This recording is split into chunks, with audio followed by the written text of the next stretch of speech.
જય જિનેન્દ્ર પ્રભુ.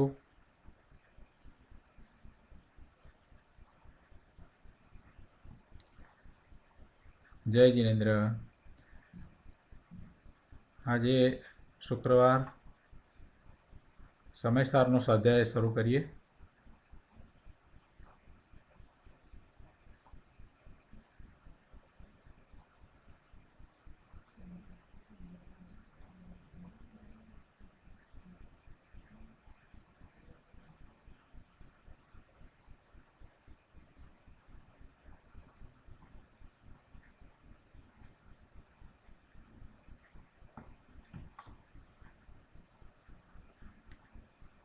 મંગલાચરણ કરી અને સમયસારનો સ્વાધ્યાય શરૂ કરીએ.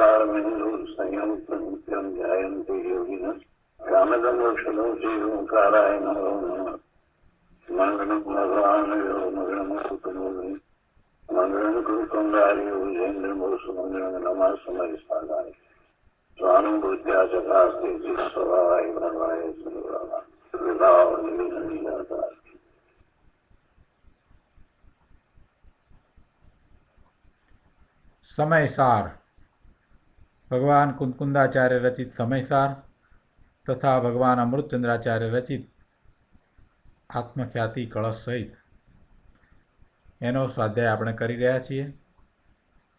એમાં આશ્રવ અધિકારમાં ગાથા 169 સુધી સ્વાધ્યાય કર્યો છે. ગાથા 169માં એ વાત આવી કે જ્ઞાનીને દ્રવ્ય આશ્રવનો અભાવ છે, કેમ કે દ્રવ્ય આશ્રવ છે એ અચેતન જળ છે અને ભગવાન આત્મા ચેતન છે. વળી જ્ઞાનીને ભાવ આશ્રવ થતા નથી, તેથી તેને દ્રવ્ય આશ્રવનો અભાવ છે.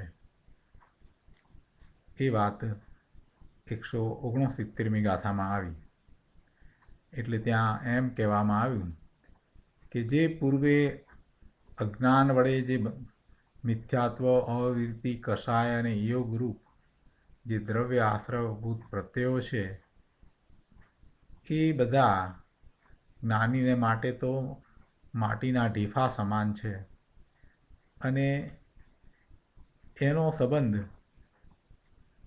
કર્મણ શરીર સાથે છે, પણ જીવ સાથે તો નથી. માટે જ્ઞાનીને દ્રવ્ય આશ્રવનો અભાવ સિદ્ધ થાય છે.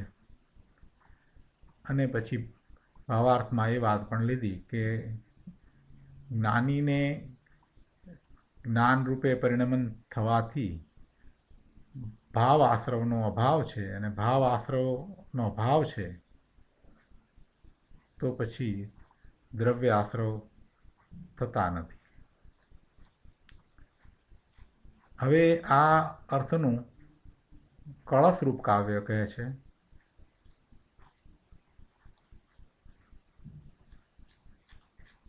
કળશ 115.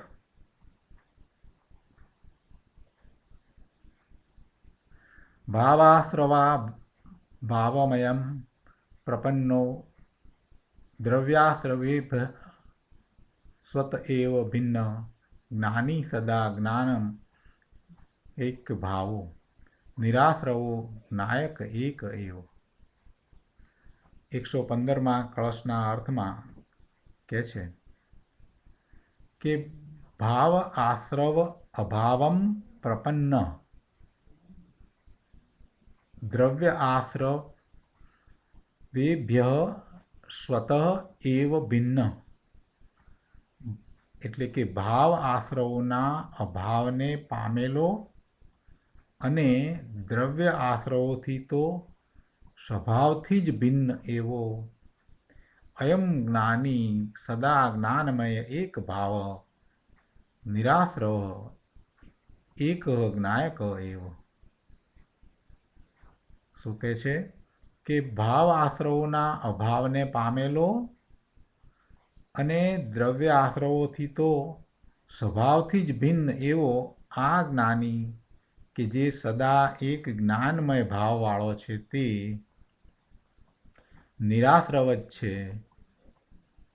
માત્ર એક જ્ઞાયક જ છે.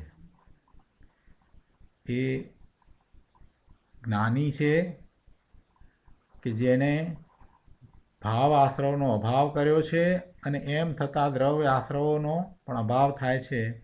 અને બીજી રીતે જોઈએ તો દ્રવ્ય આશ્રવોથી તો સ્વભાવથી જ ભિન્ન છે, કેમ કે દ્રવ્ય આશ્રવો તો જડ છે અને ભગવાન આત્મા તો ચેતન છે. એટલે દ્રવ્ય આશ્રવોથી તો સ્વભાવથી જ ભગવાન આત્મા ભિન્ન છે, જુદો છે. ભગવાન આત્મા કહેતા નિજ આત્માની વાત છે, પોતાનો આત્મા. સ્વાધ્યાય કરીએ ત્યારે એ વખતે એમ રાખવાનું કે મારો આત્મા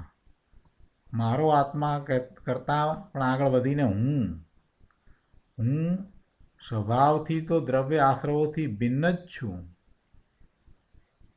અને સમ્યક દર્શન થયું છે તો ભાવ આશ્રવોનો અભાવ થયો છે.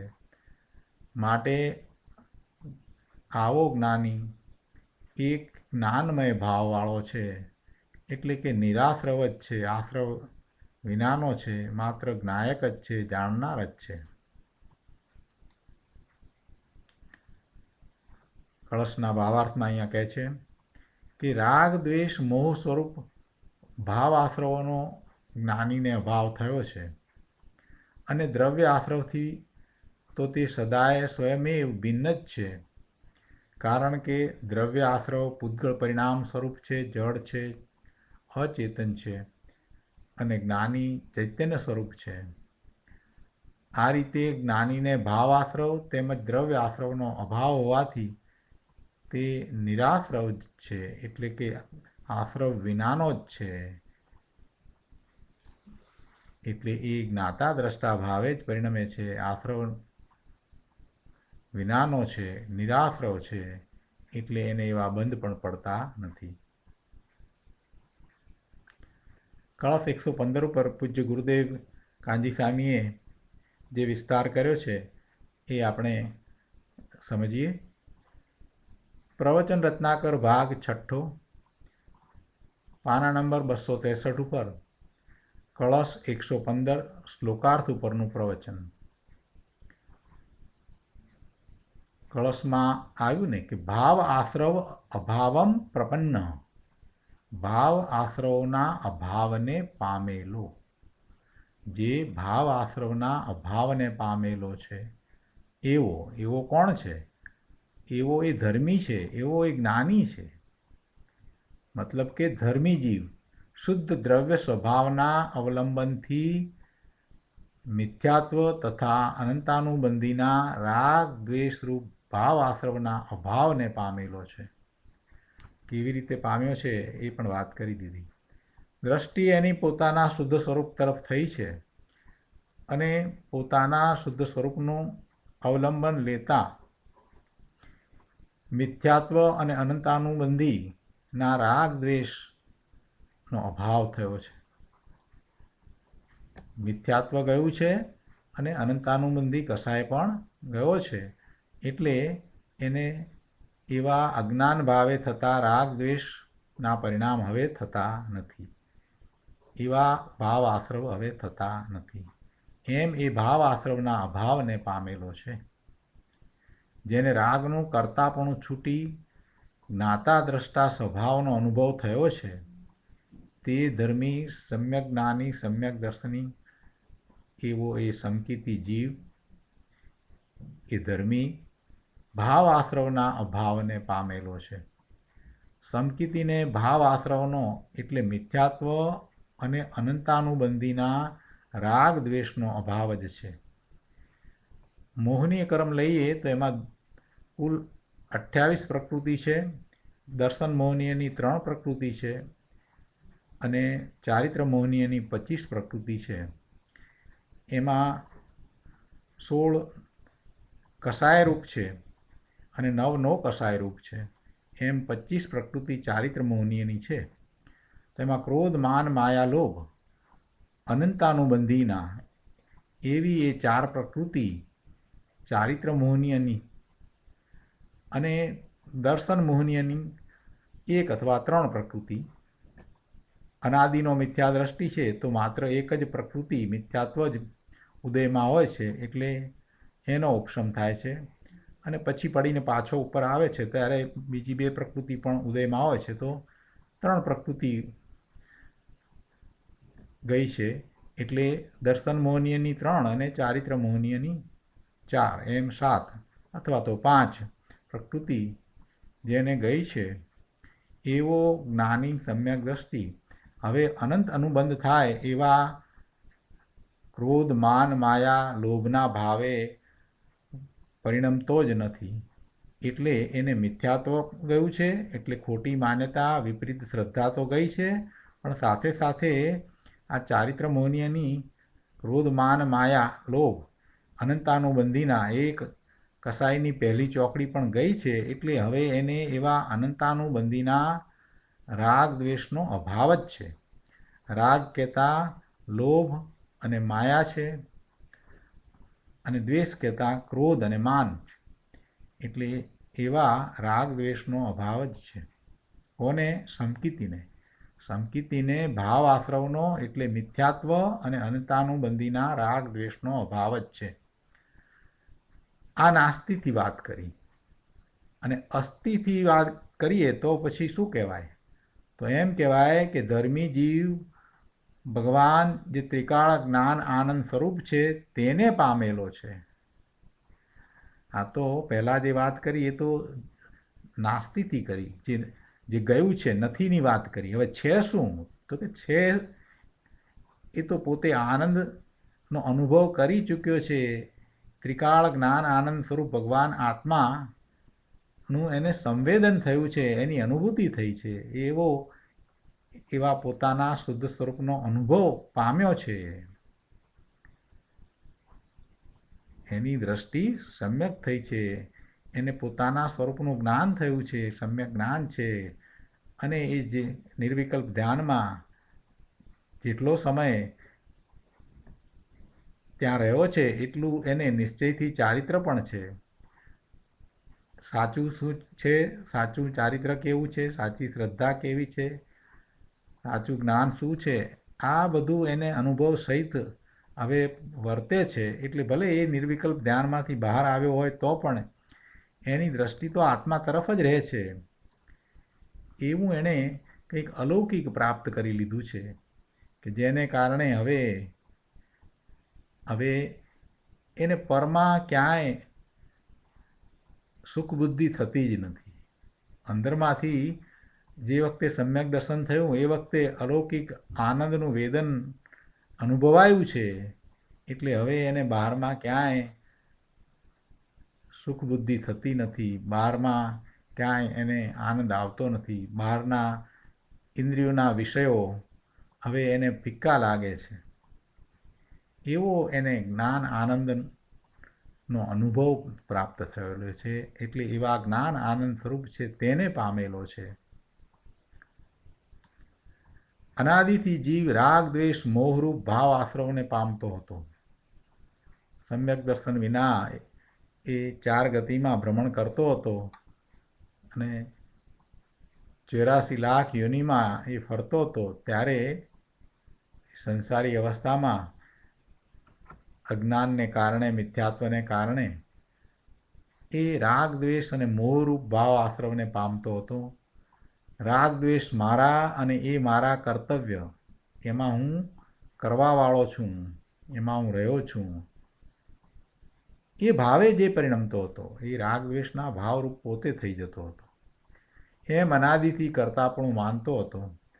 હવે કર્તાપણાનો ત્યાગ કરી તે જ જીવ જ્યારે હું તો પરમ આનંદનો નાથ શુદ્ધ ચૈતન્ય ઘન પ્રભુ એક જ્ઞાતા દ્રષ્ટા છું, જગત આખું માત્ર જ્ઞેય છે, દ્રશ્ય છે, એમ પોતાના જ્ઞાતા દ્રષ્ટા સ્વરૂપને ધ્યેય બનાવી તેમાં અંતર્લીન થયો ત્યારે તે ભાવ આશ્રમના અભાવને પામેલો જ્ઞાની છે. પોતાના સ્વરૂપમાં અંતર્લીન થયો છે ત્યારે હવે એ ભાવ આશ્રવનો અભાવ થયો છે એવો એ જ્ઞાની છે. અનાદિથી પુણ્ય પાપના ભાવ જે આશ્રવો છે તેને જે પામેલો છે તે મિથ્યા દ્રષ્ટિ અજ્ઞાની છે. એ તો અનાદિથી ચાલ્યું આવે છે. જે વસ્તુ પોતાથી ભિન્ન છે એ ચીજને પોતાની માને તે જીવ અજ્ઞાની મિથ્યા દ્રષ્ટિ છે, ખોટી માન્યતાવાળો છે, ખોટી શ્રદ્ધાવાળો છે, વિપરીત શ્રદ્ધાવાળો છે. જે પોતાના ભગવાન આત્માને જાણતો નથી, એનું લક્ષ્ય કરતો નથી, એની દ્રષ્ટિ એને થઈ નથી, એને પરમાં કંઈક કરવાનો ભાવ, પરમાં ફેરફાર કરવાનો ભાવ, પરને પ્રાપ્ત કરવાનો ભાવ, પરને ઇષ્ટ કે અનિષ્ટ માનવાનો ભાવ, પરમાં સુખ દુઃખનો ભાવ આવે છે એ બધું મિથ્યાત્વ છે. એ બધું મિથ્યાત્વ છે. આનંદ અને સુખ તો પોતાના સ્વરૂપમાં પડ્યા છે. એવા આનંદ અને સુખનો જેને અનુભવ નથી અને જેને એવી શ્રદ્ધા પણ થઈ નથી. મહાપુરુષોએ આટલા શાસ્ત્રો લખ્યા, આટલા ઉપદેશો આપ્યા, તે છતાંય હજી એને એવી શ્રદ્ધા પણ નથી થતી કે આ જ્ઞાની પુરુષોએ પોતે પોતાના અનુભવની વાત કરી છે કે આનંદ અને સુખ તો અંતરમાંથી આવે છે, તો એ વાત સાચી છે. આવી એને હજી શ્રદ્ધાએ થતી નથી. નક્કા માનો એ શાસ્ત્રોના પાના ફેરવે છે પણ એમાંથી એ કાંઈ પોતાના જીવનમાં ઉતારતો નથી. એવો ને એવો અનાદિનો રખડે છે. અરે રે જીવ, કેટલા ભવ કર્યા, અનાદિથી તું રખડે છે, કેટલા ભવ થયા. મહાપુરુષોને કરુણા થાય છે એટલે પોતે પોતાની સાચી વાત, અનુભવની વાત શાસ્ત્ર દ્વારા આપણને સમજાવે છે કે ભાઈ સાચું સુખ તો અંતરમાંથી આવે છે અને અમે એનો અનુભવ કર્યો છે. એવા અનુભવ પછી અમે આ લખીએ છીએ. એવો અનુભવ કરવા માટે તું પણ સક્ષમ છો અને એવો અનુભવ તું કર, પછી તારી શ્રદ્ધા બદલાશે.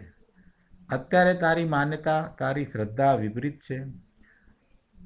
તને પરમાં આનંદ શોધવાનું કેમ મન થાય છે? પર તરફ તને કેમ રુચિ થાય છે? જ્યાં સુખ ને આનંદ નથી એ તરફ તું કેમ ઢળ્યો છો? તને એવી કેમ રુચિ થાય છે? જ્યાં જે નથી ત્યાંથી તેને તું પ્રાપ્ત કરવાના મિથ્યા પ્રયાસમાં લાગ્યો છો, તો જરાક પાછો વળ. તું અમારી સામે જો, અમે જે પ્રાપ્ત કર્યું છે એનો વિચાર કર. એમ કહી અને જ્ઞાની પુરુષો આપણને મોક્ષનો માર્ગ દર્શાવે છે, સ્વરૂપમાં જવા માટે થઈ અને પ્રોત્સાહિત કરે છે. એટલું જ નહીં, એમ પણ કહે છે કે તીર્થંકર ભગવાન કેવળી ભગવાનના જ્ઞાનમાં દરેક જીવ સિદ્ધ સમાન દેખાયો છે.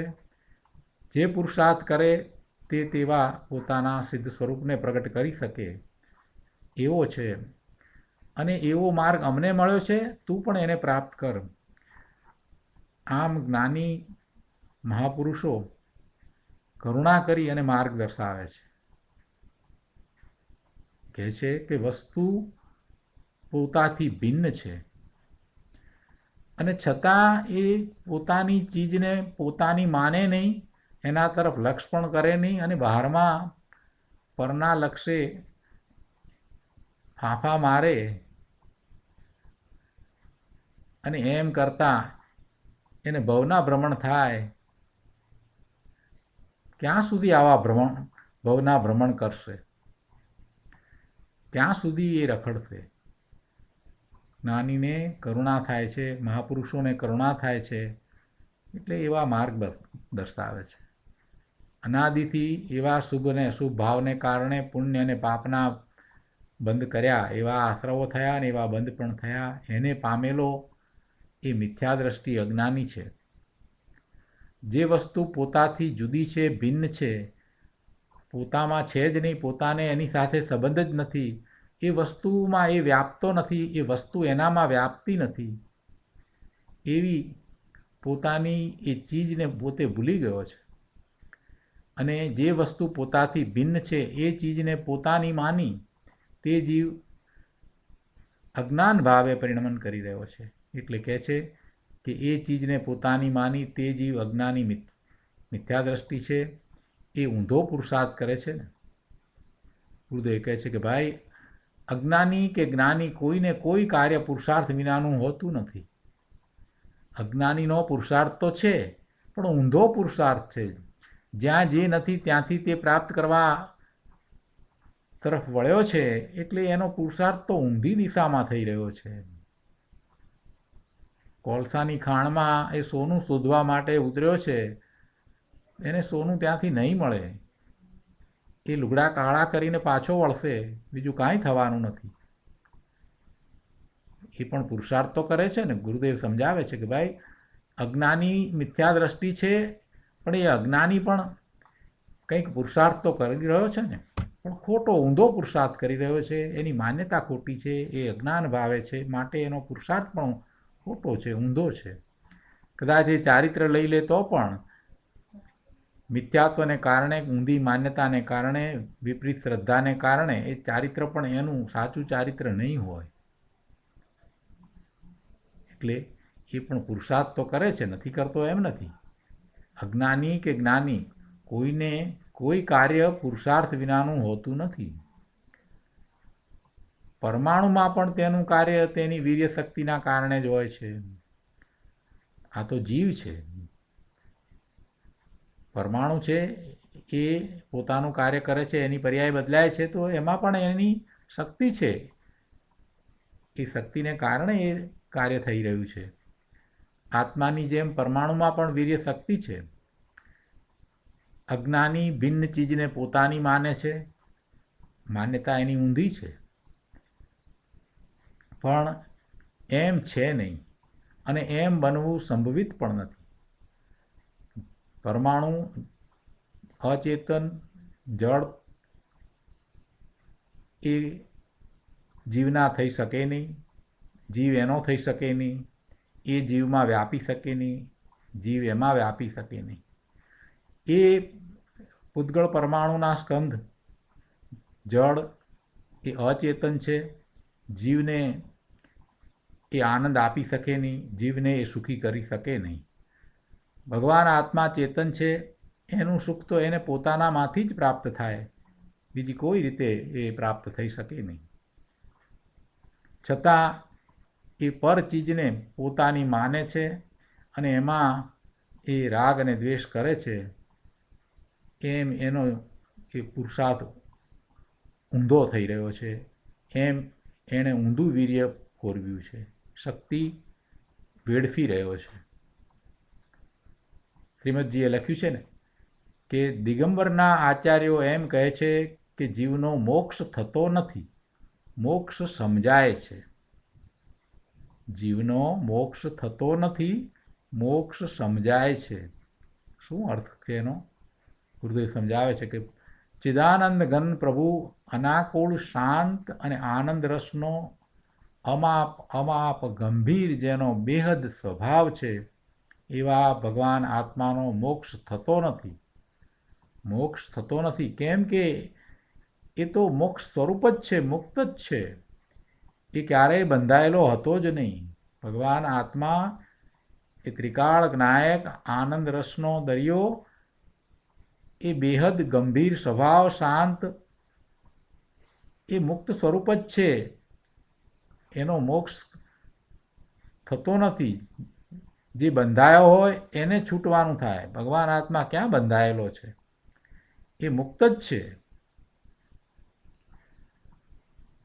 પણ એને ઊંધી માન્યતા છે કે એ બંધાયેલો છે. ખરેખર તો ભગવાન આત્મા ત્રિકાળ ત્રણેય કાળ એક સરખો છે, જ્ઞાયક જ્ઞાયક જ્ઞાયક છે, આનંદનો સાગર છે. એ ચેતન ભગવાન આત્મા મુક્ત સ્વરૂપ જ છે, એ બંધ સ્વરૂપ છે જ નહીં. બંધ તો પર્યાયમાં છે, અને બંધ પર્યાયમાં છે તો પર્યાય તો બદલાશે, અને પર્યાય બદલાશે એટલે એ પર્યાય ચાલી જશે તો એ મુક્ત સ્વરૂપ એને પર્યાયમાં પ્રગટ થશે. ભગવાન આત્મા મુક્ત સ્વરૂપ છે અને એવું મુક્ત સ્વરૂપ એ પર્યાયમાં પ્રગટ કરે એવો સક્ષમ છે. જીવને પહેલાં માન્યતા હતી કે હું રાગથી બંધાણો છું, એવી એને માન્યતા હતી. જ્ઞાન થતાં એને સમ્યક દર્શન સમ્યક જ્ઞાન થયું, એટલે જ્ઞાન થતાં હું મોક્ષ સ્વરૂપ જ છું એમ સમજાય છે. સમ્યક દર્શન થાય છે ત્યારે એને ખ્યાલ આવે છે કે એ બધાથી જુદો ભિન્ન, જગતના બધા જ પદાર્થોથી અને બધા જ ભાવોથી જુદો ભિન્ન આનંદ સ્વરૂપ છે, જ્ઞાન સ્વરૂપ છે. એમ એને પોતાનું શુદ્ધ સ્વરૂપ અનુભવમાં આવે છે એમ એ સમજાય છે. પોતે મુક્ત સ્વરૂપ છે એમ એ સમજાય છે. ક્યારે સમજાય છે? કે જ્યારે જ્ઞાન થાય છે ત્યારે એ સમજાય છે. પોતાનું સ્વરૂપ એને અનુભવ સહિત સમજમાં આવે છે કે પોતે મુક્ત સ્વરૂપ છે, શાંત સ્વરૂપ છે, આનંદ સ્વરૂપ છે, સુખ સ્વરૂપ છે. આત્મા રાગથી ભિન્ન સ્વરૂપ છે.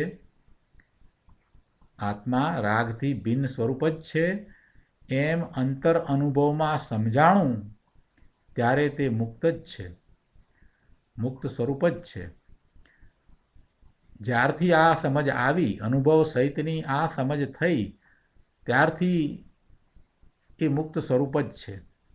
ત્યારથી એ મુક્ત સ્વરૂપ જ છે.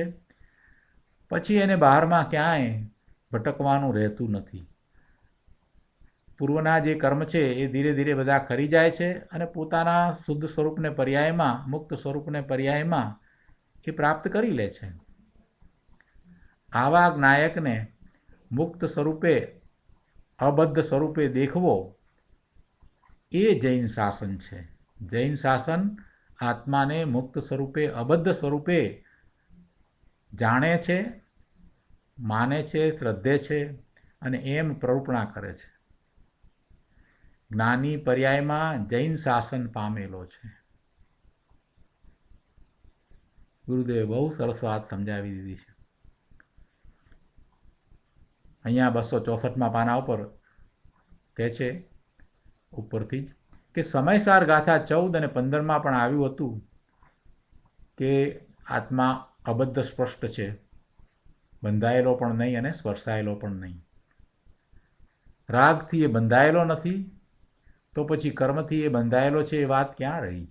એટલે કે એ કર્મથી બંધાયેલો છે જ નહીં. સુકાયેલા નાળિયેરમાં જેમ ગોળો છૂટો છે, તેમ ભગવાન આત્મા રાગ અને કર્મથી છૂટું જુદું તત્વ છે. એ છૂટો પડેલો છે. જ્ઞાનીને આ વાત અનુભવ સહિત છે કે અંદરમાં ગોળો છૂટો છે. જેમ નાળિયેરમાં, સૂકા નાળિયેરમાં અંદરમાં પેલો ગોળો છૂટો પડી જાય છે, એમ આ ભગવાન આત્મા એ બધા જ પદાર્થોથી અને બધા જ પ્રકારના ભાવોથી જુદો તરતો પોતાને અનુભવમાં આવે છે. એમ એ રાગથી અને કર્મથી છૂટો જ છે, જુદો જ છે, ભિન્ન છે. પ્રવચનસાર ગાથા 200માં આવે છે કે અનાદિ સંસારથી જ્ઞાયક ભાવપણે જ રહ્યો છે. અનેક જ્ઞેયને જાણવા પણ પરિણમ્યો હોવા છતાં સહજ અનંત શક્તિવાળા જ્ઞાયક સ્વભાવ વડે એકરૂપતાને છોડતો નથી. પોતે જ્ઞેયને જાણે, પણ જ્ઞેયને જાણે એથી શું? જાણવું એ કંઈ દોષ નથી.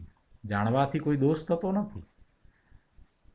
જ્ઞેય એને પોતાના જ્ઞાનની પર્યાયમાં જણાય છે તો જણાય છે, પણ એની સાથે, એ જ્ઞેયની સાથે એ એકરૂપતા કરતો નથી. પોતે પોતાના સ્વભાવ સાથે એકરૂપતા રાખીને રહ્યો છે. પોતાના જ્ઞાયક સ્વભાવ સાથે એકરૂપતાને છોડતો નથી અને પર જ્ઞેય સાથે એકરૂપતા કરતો નથી. એવો એ જ્ઞાયક છે. એટલે એ જ્ઞાયક ભાવે પણ જ રહ્યો છે. પ્રવચનસાર ગાથા 200માં જે આવ્યું ને કે અનાદિ સંસારથી જ્ઞાયક ભાવપણે જ રહ્યો છે. અનેક જ્ઞેયને જાણવાપણે પરિણમ્યો હોવા છતાં સહજ અનંત શક્તિવાળા જ્ઞાયક સ્વભાવ વડે એકરૂપતાને છોડતો નથી. અજ્ઞાની જીવોને મોહને લઈને અન્યથા એટલે બીજી રીતે અધ્યવસિત થવાનું થાય છે. એટલે કે એવા પરના લક્ષ્ય એ અન્યથા અધ્યવસિત થાય છે, વિભાવ ભાવે અધ્યવસિત થાય છે. એટલે એને પોતાના શુદ્ધ સ્વરૂપનું આવું જ્ઞાન કે ભાન છે જ નહીં. પણ એ બધું તો પર્યાયમાં છે. તેથી કંઈ દ્રવ્યમાં કોઈ અશુદ્ધિ વ્યાપી છે એમ નથી. એ મોહને કારણે ગમે તે ભાવે થતો હોય તે છતાંય કંઈ એ ભાવ, એ મિથ્યાત્વના ભાવ, વિભાવ ભાવ, વિકારી ભાવ, શુભાશુભ ભાવ, અશુદ્ધ ભાવ આત્માના સ્વરૂપમાં ઘૂસતા નથી, પેસતા નથી. આત્માના મૂળ સ્વરૂપને, શુદ્ધ સ્વરૂપને કોઈ રીતે મલિન કરતા નથી.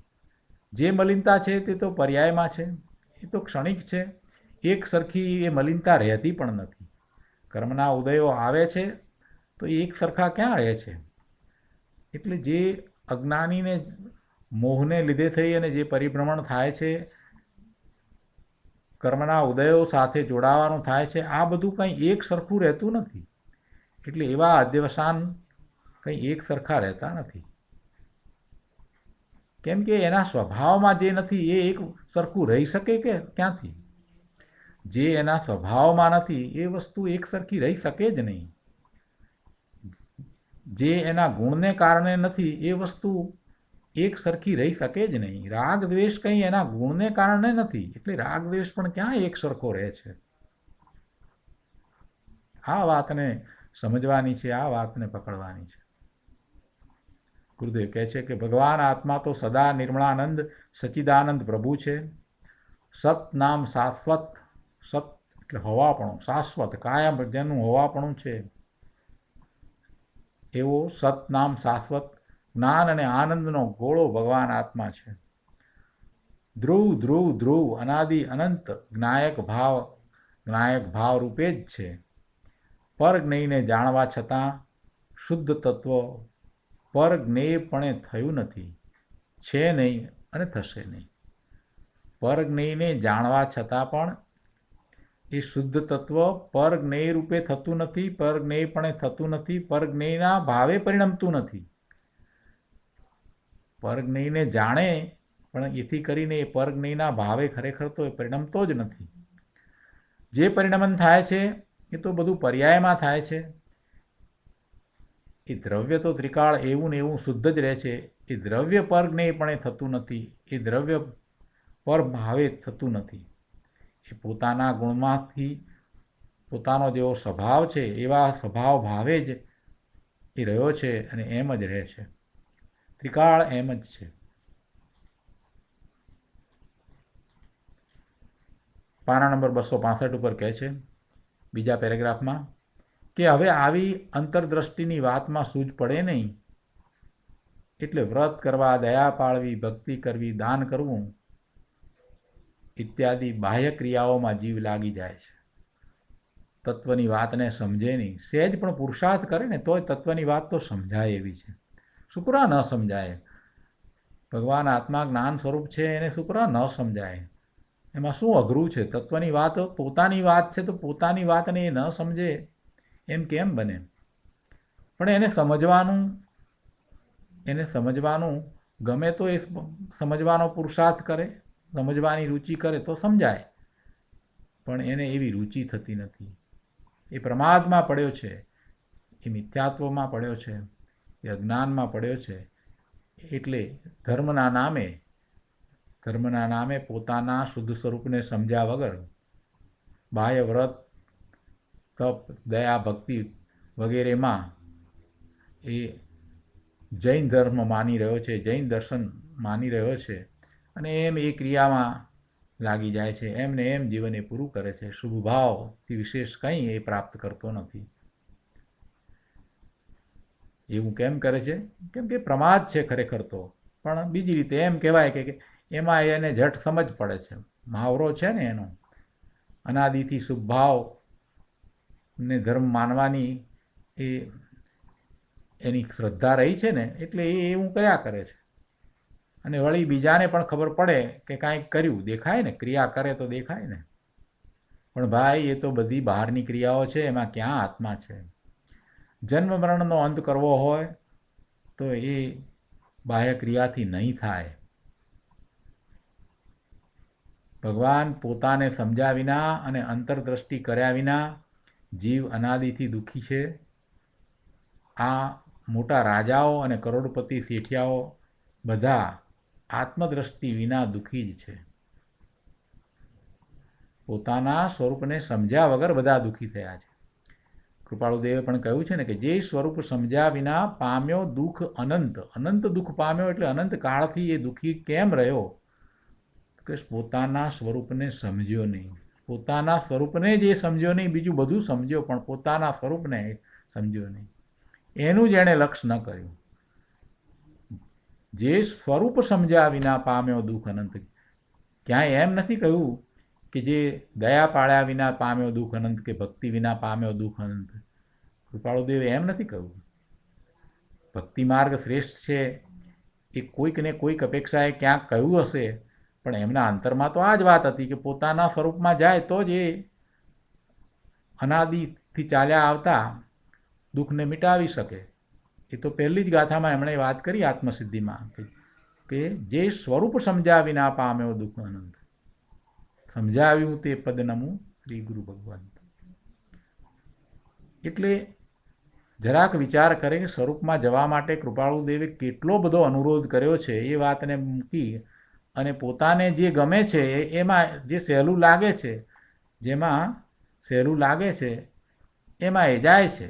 કૃપાળુદેવે ક્યાંય એવું નથી કહ્યું કે રામ રામ કર્યા કરજે કે ભક્તિ કર્યા કરજે, એવું ક્યાંય કહ્યું નથી. એટલે તું મોક્ષની પ્રાપ્તિ કરી લઈશ એવું કૃપાળુદેવે કહ્યું જ નથી.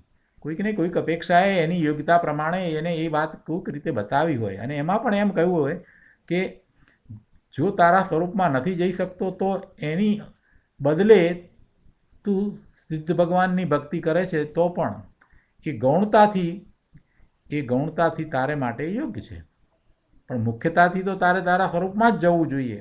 આવી તો સ્પષ્ટ વાત એમણે લખી છે. એટલે અહીંયા ગુરુદેવે પણ એ વાત સમજાવી છે કે આ બધું સહેલું છે. દયા પાળવી, ભક્તિ કરવી, દાન કરવું, એ બધા શુભભાવ છે, સહેલા છે.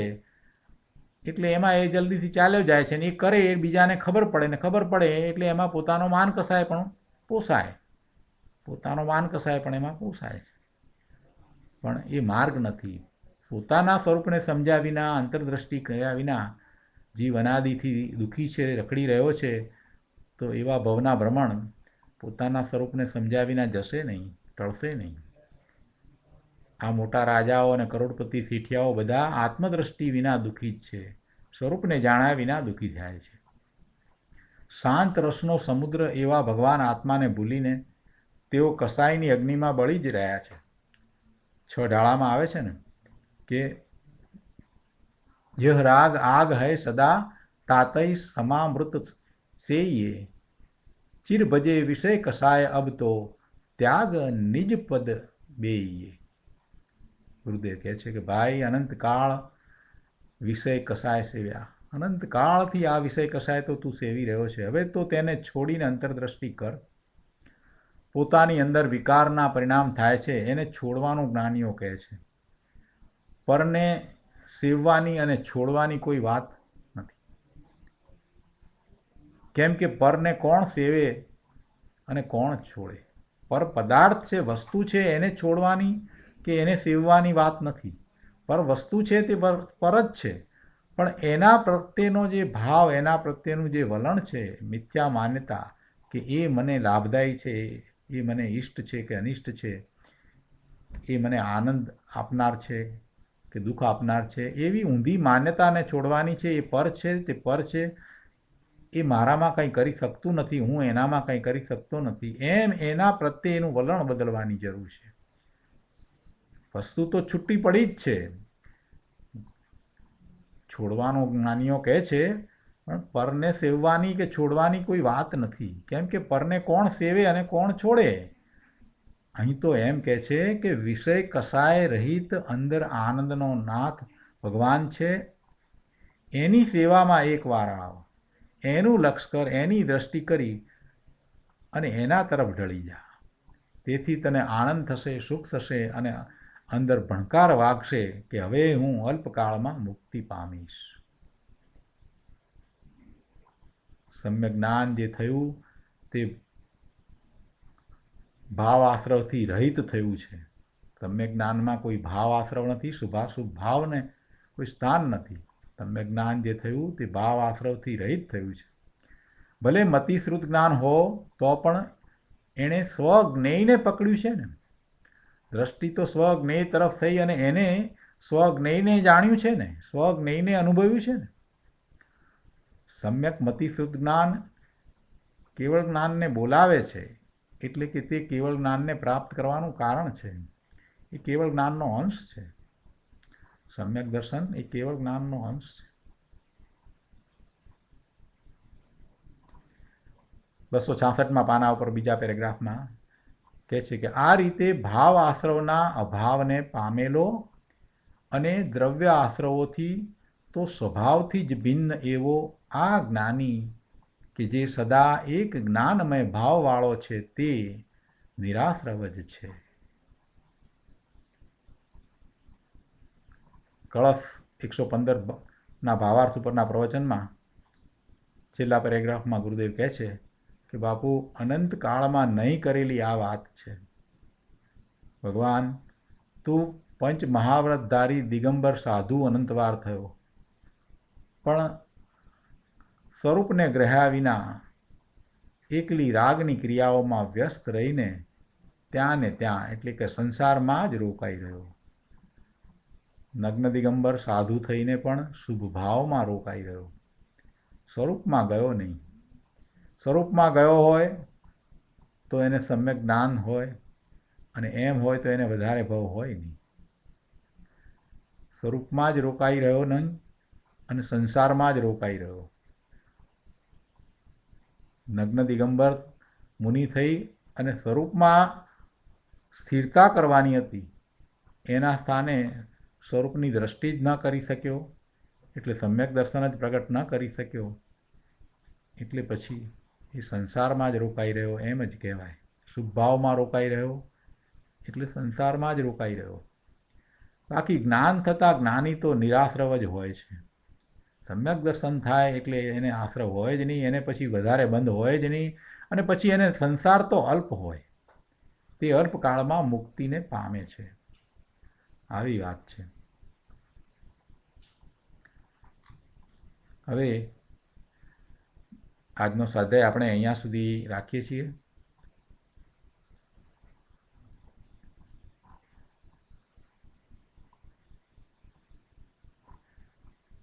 આજે શુક્રવાર છે એટલે આપણે ભક્તિ પણ કરીશું. પહેલાં આપણે આપના પ્રશ્નો અથવા પ્રતિભાવ હોય તો એ વિચારીએ.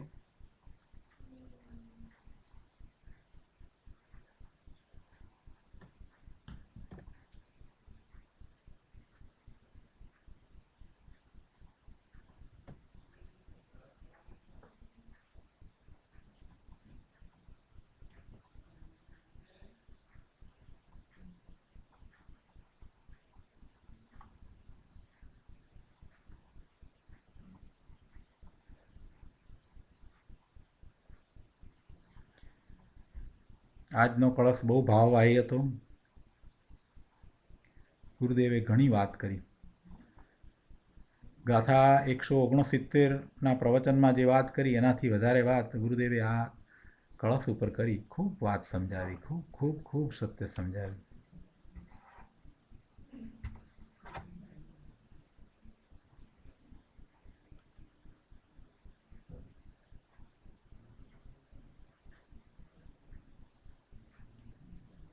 તો આપના પ્રશ્ન અથવા પ્રતિભાવ નથી તો આપણે આજે ભક્તિ કરીએ. કલ્પનાબેન ભક્તિ કરાવશે.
હવે એક અગત્યની જાહેરાત છે કે આ રવિવારે શિકાગો માટે એક પ્રોગ્રામ છે. મિથ્યાત્વ ઉપર 1 થી 1.5 કલાકનો સ્વાધ્યાય છે. 11 વાગે સેન્ટ્રલ ટાઈમ 11 વાગે કરવામાં આવશે અને એ આપણે કોન્ફરન્સ ફોન ઉપર પણ કરીશું. શિકાગો માટે એ ઓડિયો વિઝ્યુઅલ પ્રોગ્રામ થશે. ડલાસથી અહીંથી સ્કાઇપમાં ત્યાં સ્ક્રીન ઉપર એ રીતે જે ટેમ્પા માટે કરીએ છીએ એ જ રીતે શિકાગો માટે એ પ્રોગ્રામ કરીશું અને સાથે કોન્ફરન્સ ફોનમાં એ સાંભળી શકાશે. તો જેમને 11 થી 12, 12:30 સુધી લગભગ હશે, 12:15 સુધી લગભગ.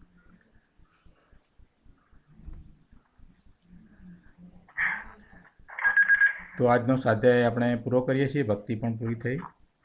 જય જિનેન્દ્ર.